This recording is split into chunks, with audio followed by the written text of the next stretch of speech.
Hello friends, இன்றைக்கி பாவ் பாஜி பார்க்கலாம். பாவ் பன் கடைகள்லேயே ரெடிமேடாக வாங்கிக்கலாம். பாஜி செய்கிறத இப்போ பார்க்கலாம். கேரட், பீன்ஸு, கோஸு, காலிஃப்ளவர், உருளைக்கிழங்கு எல்லாத்தையும் சாப்பரில் நல்லா பொடியாக சாப் பண்ணிக்கணும். கொஞ்சம் ஃப்ரெஷ் பட்டாணியும் சேர்த்து எல்லா காயையும் முங்குற அளவு தண்ணி ஊற்றி ஒரு ஸ்பூன் உப்பும் போட்டு நல்லா 3 விசில் வர வரைக்கும் வேக விட்டு எடுத்துக்கணும் ப்ரெஷர் குக்கரில்.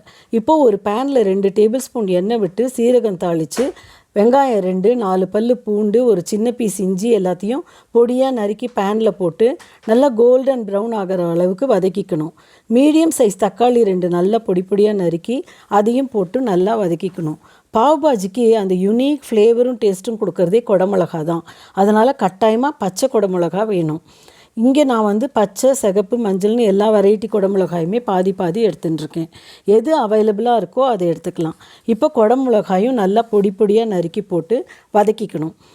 நல்லா வதங்கினதுக்கப்புறமா ஒரு ஸ்பூன் மஞ்சப்பொடி, தனியாப்பொடி, சீரகப்பொடி, உப்பு, காஷ்மீரி சில்லி பொடி, பாவ் பாஜி மசாலா பொடி எல்லாத்தையும் போட்டு நல்லா கிளறணும்.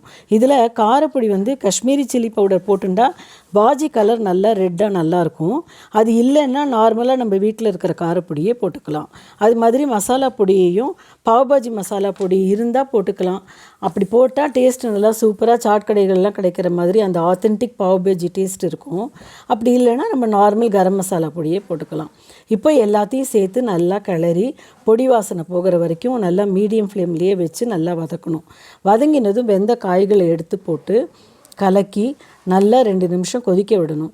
கெட்டி கூட்டு மாதிரி நல்லா அந்த கன்சிஸ்டன்சிக்கு இருக்கிற மாதிரி பார்த்துக்கணும். தேவைப்பட்டால் தண்ணி விட்டுக்கலாம், ஆனால் ரொம்ப தண்ணி விடக்கூடாது.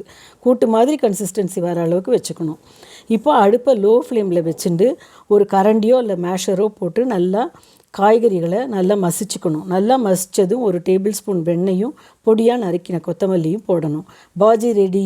ஒரு தவாவில் வெண்ணெயை போட்டு பாவ் பண்ணை குறுக்கில் வகுந்துண்டு தவாவில் போட்ட வெண்ணெயிலே 1/4 ஸ்பூன் பாவ் பாஜி மசாலா பொடியும் போட்டு தூவி பாவ் பண்ணை அது மேலே தேய்ச்ச மாதிரி பரப்பி விட்டு அடுப்பை லோ ஃப்ளேம்லேயே வச்சுட்டு பன் கருகிடாமல் கிறிஸ்பாக ஆக விட்டு எடுத்துக்கணும். சுவையான பாவ் பாஜி ரெடி. ஃப்ரெஷ்ஷாக ஸ்லைஸ் பண்ண வெங்காயம், வெள்ளரிக்காய், லெமன் துண்டங்களை வச்சு சர்வ் பண்ணால் சூப்பர் பாவ் பாஜி ரெடி. செஞ்சு பாருங்கள். Bye friends.